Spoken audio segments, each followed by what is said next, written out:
नमस्कार दोस्तों, राधे राधे, हरे कृष्णा। चीकोज रेसिपीज़ में एक बार फिर से आज आपका स्वागत है।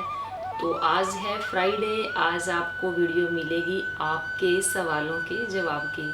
तो पिछली बार मैं वीडियो नहीं दे पाई क्योंकि मुझे कुछ अच्छा नहीं लग रहा था, मुझे थोड़ा मन सा नहीं लग रहा था, तो मैं वीडियो नहीं बना पाई। लेकिन मुझे बाद में बहुत बुरा लगा कि आप लोगों ने इतना वेट किया होगा, तो वाकई मुझे अच्छा नहीं लगा। तो मुझे लेकिन ऐसा होता है, कभी कभी मेरा भी काम करने को मन नहीं करता कि वीडियो ना ही बनाऊं तो अच्छा है।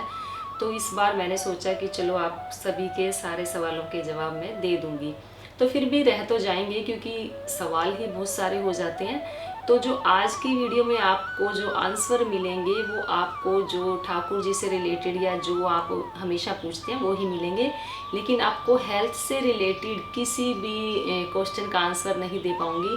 नहीं तो ये होगा कि ये वीडियो कम से कम 2 घंटे ही बन जाए, क्योंकि आप लोगों के क्वेश्चन जो है वो बहुत सारे हैं। तो जो आपके हेल्थ से रिलेटेड क्वेश्चन आंसर है उसके ऊपर भी मैं जल्दी ही एक वीडियो लेकर आऊँगी क्वेश्चन आंसर पे। तो आपकी जो प्रॉब्लम है वहाँ सोल्व हो जाएगी। तो चलिए ज़्यादा टाइम ना गवाते हुए पहला सवाल ले लेते हैं।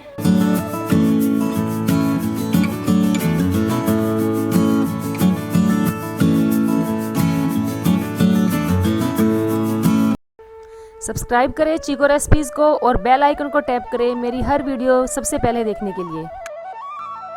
तो पहला क्वेश्चन है उषा का। उन्होंने बोला कि मेरी प्रॉब्लम सॉल्व कर दो दीदी। जब मेरी शादी हुई थी और मैंने जब से होश संभाला तब से मैं कृष्णा को मानती हूँ, लेकिन एक दिन मुझे बहुत बड़ी भूल हो गई। मुझे किसी बात पर गुस्सा आया और अपने लड्डू गोपाल को कुएं में विसर्जन कर दिया। तब से मुझे बहुत बुरा लगता है। क्या करूं दीदी जिससे मैं अपनी गलती को सुधार सकूं? प्लीज़ दी मेरी हेल्प करो। तो देखिए, ये तो बहुत गलत बात है कि आपको इतना गुस्सा आया कि आपने ठाकुर जी को ही कुएं में विसर्जन कर दिया। तो ये गलत बात है, नहीं करना चाहिए था। लेकिन चलो, जो होता है ठाकुर जी की मर्जी से ही होता है। हो सकता है वो आपसे अपनी सेवा ना करवाना चाहते हो या आपको एक लेसन देना चाहते हो। तो आपने पश्चाताप किया है, तो किसी भी भूल का अगर पश्चाताप किया जाए तो ठाकुर जी उसे माफ़ कर देते हैं, क्योंकि पश्चाताप करना एक अपने आप में बहुत बड़ी बात होती है। तो आप ठाकुर जी को दोबारा लेकर आएँ और जो आपने भूल की है दोबारा से अच्छे से सेवा करें उनकी, और उनको बोलें कि अब मुझे गुस्सा आएगा भी ना तो मैं आपको विसर्जन कभी नहीं करूँगी। या उन्हें ये बोल कर लाएँ कि हे ठाकुर जी, आप मुझे जो मेरे अंदर क्रोध है उसको कम करें, तो शायद वो आपकी सुन लेंगे। फिर क्वेश्चन है रीना वर्तने का कि आप तुलसी माला पहनी हुई है, तो आप तुलसी माला पहन के प्याज लहसुन खा लेते हो क्या? तो ये बात मैं आप लोगों को पहले भी काफ़ी बार बता चुकी हूँ कि प्याज लहसुन घर में बनता है और कभी कभार खाया भी जाता है। लेकिन ज़्यादातर तो साल में मेरे व्रत ही होते हैं, जैसे चतुर्मास हो गया, एकादशी आ गई, पूर्णिमा आ गई, या कभी मंडे का व्रत कर लिया। तो ज़्यादातर मेरे व्रत होते हैं, क्योंकि बीच में नवरात्रे भी आ जाते हैं। 4 बार तो गुप्त नवरात्रे, 2 बार गुप्त नवरात्रे आते हैं, 2 बार खुले नवरात्रे हैं जो सब करते हैं। तो साल में मुझे लगता है 6 महीने तो मेरे व्रत ही होते हैं, और बाकी के जो 6 महीने ऐसा होता है कि जो ठाकुर जी के भोग लगता है वो बिना प्याज लहसुन का भोग लगता है, मैं वही खाना खाती हूँ। तो जब कभी मैं बाहर जाती हूँ, प्याज वाला खाना मिल भी जाता है, कोई ऑप्शन ही नहीं होता, तो मैं उसको प्रभु का प्रसाद मानकर खा लेती हूँ। मैं सोचती हूँ शायद प्रभु की यही इच्छा है। फिर क्वेश्चन है ढांढल गायत्री का।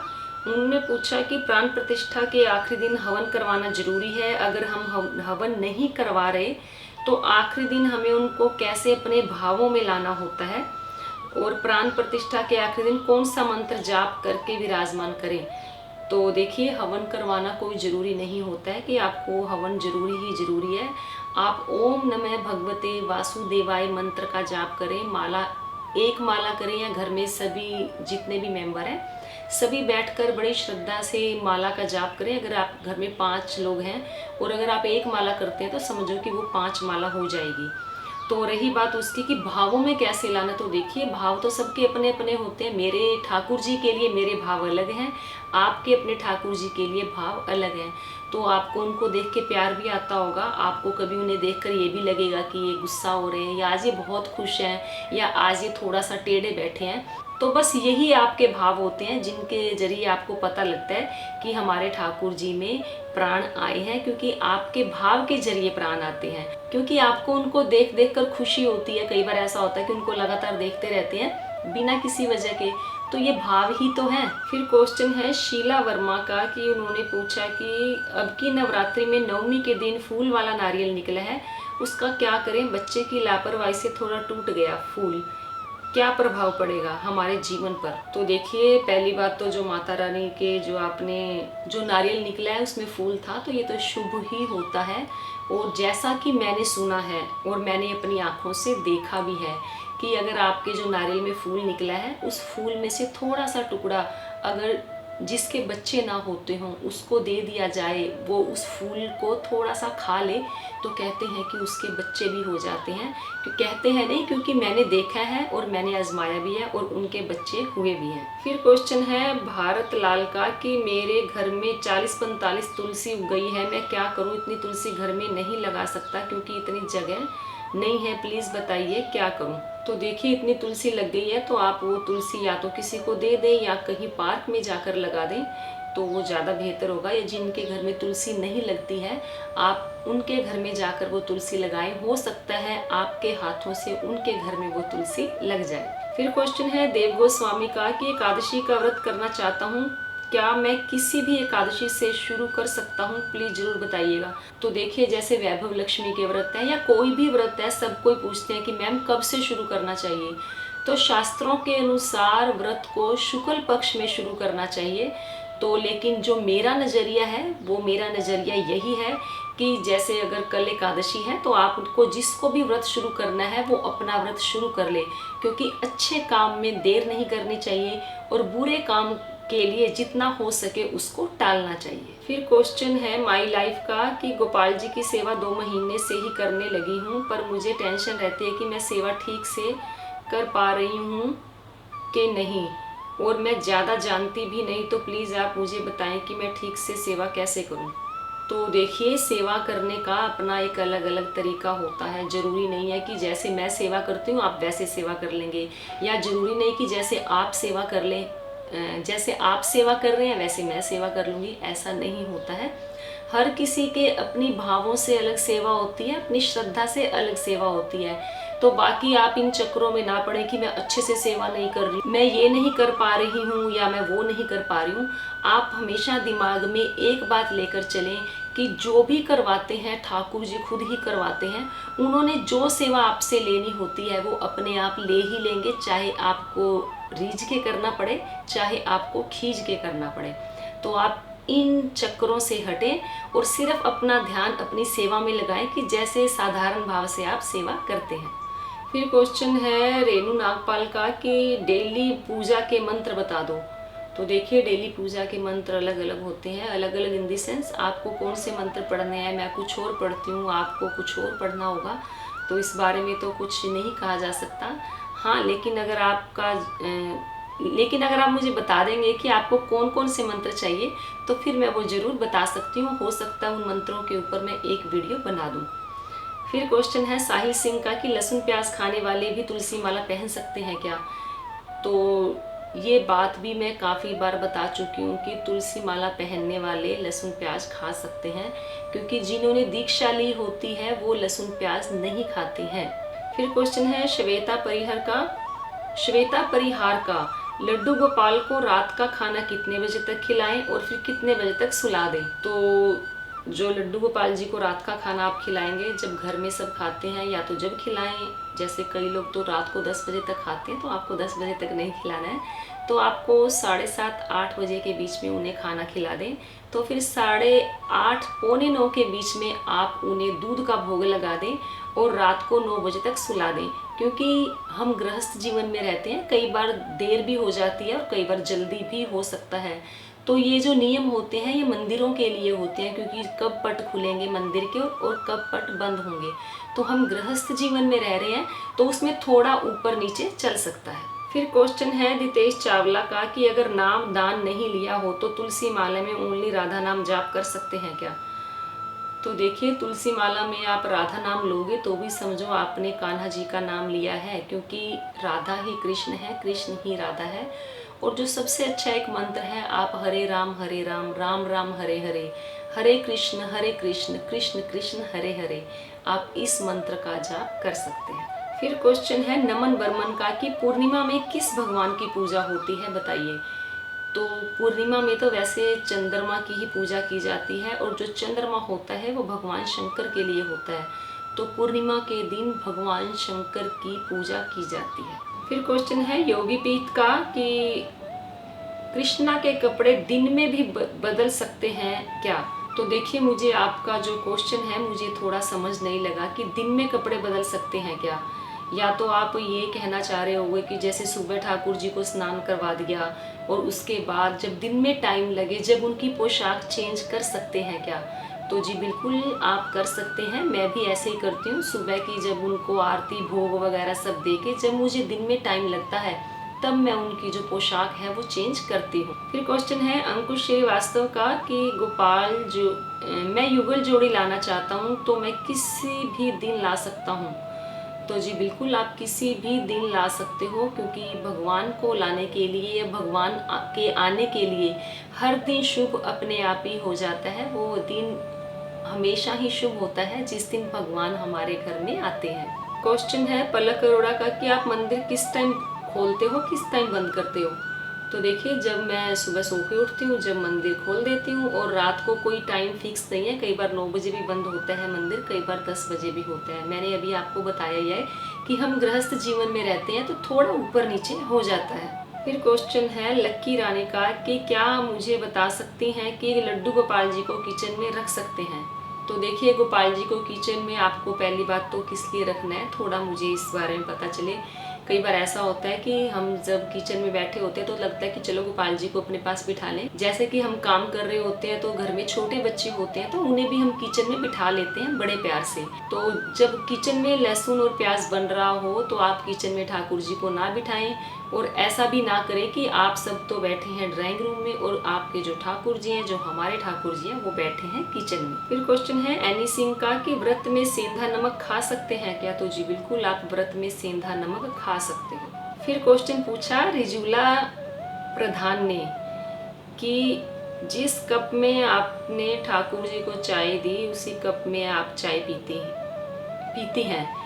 तो हाँ, जिस कप में ठाकुर जी को चाय दी उस कप में चाय पी लेते हैं, घर में कोई भी पी लेता है, क्योंकि वो हमारे घर के मेंबर हैं।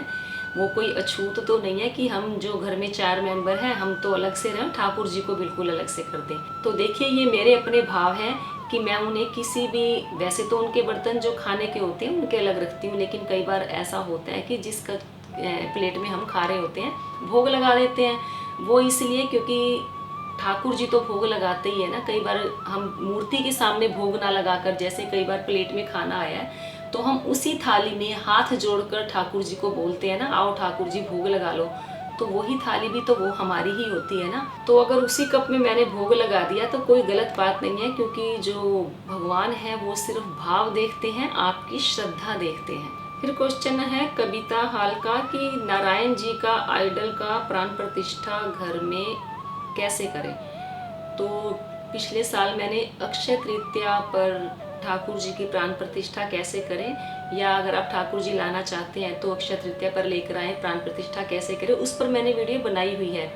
तो अगर आपको माता रानी की या ठाकुर जी की, गोपाल जी की, जिस किसी की भी प्राण प्रतिष्ठा करनी होती है, प्रोसीजर सेम होता है, लेकिन जो मंत्रोच्चारण होते हैं वो चेंज हो जाते हैं। फिर क्वेश्चन है लीपा रोटरे का कि क्या स्वयं के इष्ट देवी या देवता हम केवल अपने राशि या जन्म तिथि के आधार पर जान सकते हैं, या फिर जिस भगवान पर हमारी अपार श्रद्धा हो उन्हें ही अपना इष्ट माने? तो देखिए, पहली बात तो ये है कि भगवान एक ही है, भगवान अलग अलग नहीं है। क्योंकि अगर आप किसी भी भगवान की पूजा करते हैं, जैसा कि गीता में लिखा है कि कोई भी किसी भी देवी देवता की पूजा करते हैं, किसी भी भगवान की पूजा करते हैं, भगवान श्री कृष्ण ने ये बोला है कि उनकी पूजा उन सब के माध्यम से होते हुए वो पूजा मुझ तक पहुंचती है। तो जिसमें आपकी श्रद्धा है या जिसका आपका मन मानता है आप उसी की पूजा करें, क्योंकि रास्ता तो वही जाएगा और जो आपकी पूजा है जाएगी तो भगवान श्री हरि तक ही।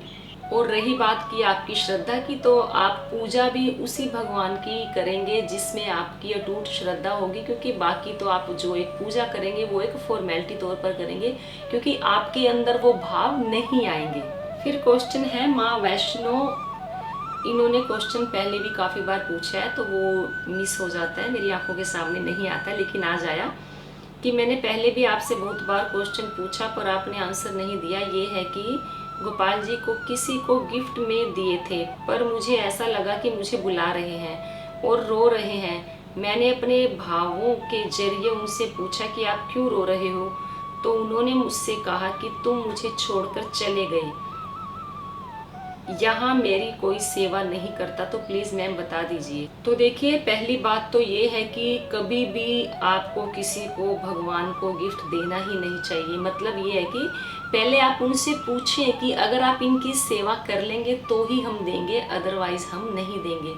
क्योंकि क्या फ़ायदा, आपने बड़े भाव से दिया, वो लोग सेवा नहीं कर रहे हैं, इससे आपका मन दुखी हो रहा है। तो इसका एक यही इलाज हो सकता है, जैसे आपने अपने भावों के जरिए उनसे बात की, तो आप अपने घर में जो, या तो गोपाल जी आपके घर में होंगे, अगर हैं तो ठीक है, अगर नहीं है तो आप एक गोपाल जी ले आए। तो उनको भावों के जरिए ही बोले कि हे ठाकुर जी, आप मेरे जो मैं ठाकुर जी लेकर आया हूँ, आप इन्हीं में विराजमान हो जाएं, मैं आपकी सेवा करूँगा। फिर क्वेश्चन है अंशुका पाल का कि तुलसी के माला में ठाकुर जी का लोकर डालकर पहन सकते हैं, डबल पहनने से क्या लाभ है? देखिए, लाभ और हानि मुझे नहीं पता होता। तो जो चीज़ अच्छी होती है पहनने के लिए, वो चाहे सिंगल डाले या डबल करके डालें, तो मुझे डबल करके पहनना अच्छा लगता है, क्योंकि जो सिंगल होती है वो काफ़ी लंबी होती है, वो मुझे अच्छी नहीं लगती। मुझे जब तक ये माला गले से चिपकी ना हो तब तक अच्छी नहीं लगती है।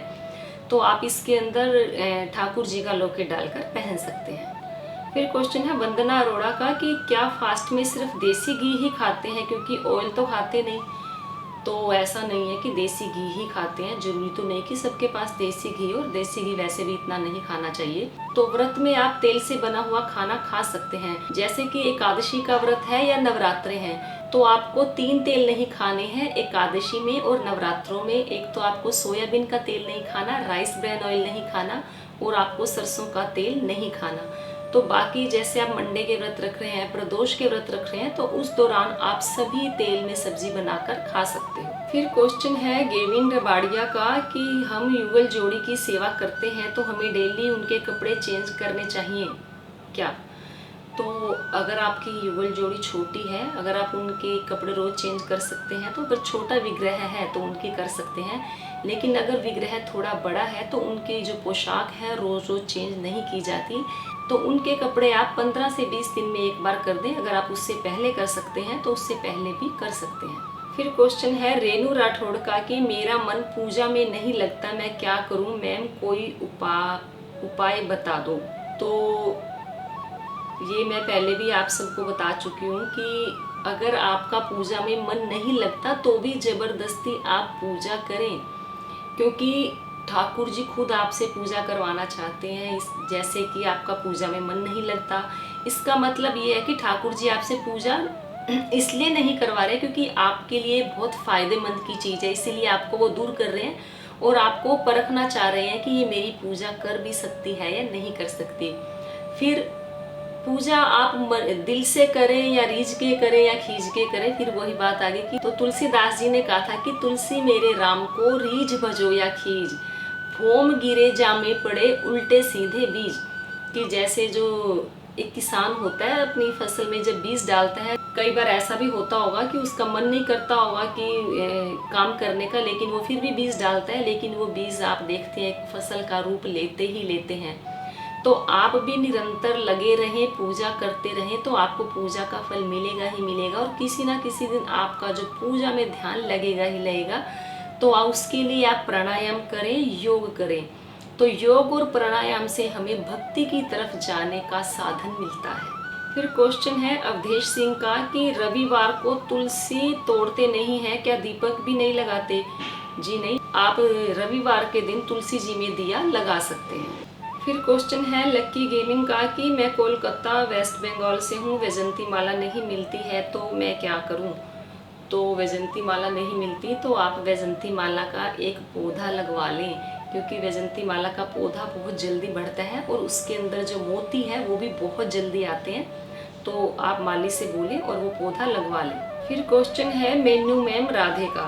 उन्होंने बोला कि घर वाले मंदिर में राधा कृष्ण की मार्बल वाली मूर्ति स्थापित करवाई है मैम, इससे कोई दोष तो नहीं होता, प्लीज़ मैम मेरे क्वेश्चन का आंसर डिटेल में दें। तो देखिए, पहली बात तो मुझे यही नहीं समझ आता कि जिन्होंने आपने ये कैसे बोल दिया कि मार्बल की मूर्ति रखवाई है तो कोई दोष लगेगा क्या। तो भगवान की पूजा करने में कभी कोई दोष नहीं लगता, क्योंकि मेरे घर में भी ठाकुर जी विराजमान है, वो मार्बल के ही हैं। तो हाँ, दोष लगता है बुरे कर्म करने में, बुरे विचार करने में। जैसे किसी का बुरा किया, बुरा सोच भी लिया तो उसमें दोष लगता है। बाकी घर में आप जो पूजा पाठ करते हैं उसमें कभी भी कोई दोष नहीं लगता। फिर क्वेश्चन है सुनील कुमारी का कि अगर हम किसी और से भागवत गीता मांगकर पढ़ सकते हैं क्या, और उसे पढ़कर वापस दें क्या। तो देखिए, कोई भी धार्मिक किताब हो या कोई भी ज्ञानवर्धक किताब हो, आप किसी से भी लेकर पढ़ सकते हैं। तो लेकिन वो किताब जिससे आपने लिया उसको वापस तो आपको देनी पड़ेगी ही ना। अगर उन्हें ज़रूरत नहीं है, अगर उन्होंने बोल दिया कि आप रख लें तो आप उस किताब को रखें, अदरवाइज आप पढ़कर उनकी किताब जो भी आपने ली है वो वापस करें। फिर क्वेश्चन है मुकुल सिंगला का कि मुझे अन्नपूर्णा माँ की तस्वीर के बारे में बताएं प्लीज़, कि रसोई में कहाँ और किस दिशा में लगाते हैं। तो देखिए, जो पूरी रसोई होती है वो माँ सीता की रसोई होती है, और जो रसोई होती है वो पूर्ण साक्षात अन्नपूर्णा ही होती है। तो आप जो तस्वीर है, जो फोटो है, वो आप किसी भी दिशा में लगा सकते हैं। फिर क्वेश्चन है कीर्ति पटेल का कि भगवान को मॉर्निंग में स्नान कराते समय मुहूर्त देखना चाहिए। तो देखिए, फिर तो आप मुहूर्त के चक्कर में रह जाएंगे कि कौन सा मुहूर्त है स्नान करवाने का, कौन सा मुहूर्त नहीं है। जिस टाइम ठाकुर जी स्नान करते हैं वो मुहूर्त ही होता है, वो सबसे अच्छा मुहूर्त वो ही माना जाता है। फिर क्वेश्चन है अंकित अग्रवाल का कि क्या मैं नहाने के बाद पूजा करके घर की सफाई जैसे झाड़ू पोछा कर सकता हूँ या नहीं। और सेकंड क्वेश्चन है कि जो हम फ्रूट्स लाते हैं उनको पहले भोग लगाएं या हम खाने के बाद भी चढ़ा सकते हैं। तो बिल्कुल आप नहाने के बाद पूजा करके घर की सफाई जैसे झाड़ू पोछा कर सकते हैं। और रही बात कि जो आप फ्रूट्स लाते हैं, तो ऐसा तो नहीं है कि अगर आपने 1 किलो सेब लिया तो 1 किलो के 1 किलो सेब ही ठाकुर जी को भोग लगाएंगे। अगर वो सारे इकट्ठे ही एक बार भोग लगा देंगे तो वो सारा भोग लग गया, तो उसमें से आप दोबारा ठाकुर जी को भोग नहीं लगा सकते हैं। तो ठीक है, ठाकुर जी को जैसे आपने शाम को सेब का भोग लगाना है, तो लेकिन दिन में अगर आपको खाना है तो उसमें से एक निकाल कर आप खा सकते हैं। फिर क्वेश्चन है मेनू मैम का कि मेरे घर में ओनियन और लहसुन की सब्जी बनती है, पर मैंने घर में राधा कृष्ण मार्बल के स्थापित की हैं, इसके बारे में मुझे बताएं। तो आपके घर में अगर प्याज लहसुन बनता है तो कोई बात नहीं, लेकिन जो ठाकुर जी का भोग बनना चाहिए वो बिना प्याज लहसुन का ही बनना चाहिए। तो ये थे आप सभी के सवालों के जवाब। आप देख ही रहे हैं कि जो वीडियो है वो इतनी बड़ी बन गई है, और आज तो गर्मी भी बहुत ज़्यादा है, मुझे पसीना भी बहुत आ रहा है। मैंने पूरी कोशिश की आप सभी के सवालों के जवाब देने की, लेकिन अगर अभी भी रह गए हैं तो प्लीज़ आप दोबारा से लिख देना, तो नेक्स्ट फ्राइडे आपके सवालों का जवाब मिल जाएगा। तो उम्मीद करती हूँ आपको मेरी आज की वीडियो ज़रूर पसंद आई होगी। तो वीडियो को लाइक करें, शेयर करें, चैनल को सब्सक्राइब करना बिल्कुल ना भूलें। हमेशा की तरह अपने सुझाव देते रहें। आज के लिए इतना ही, फिर मिलते हैं। धन्यवाद। हरे कृष्णा।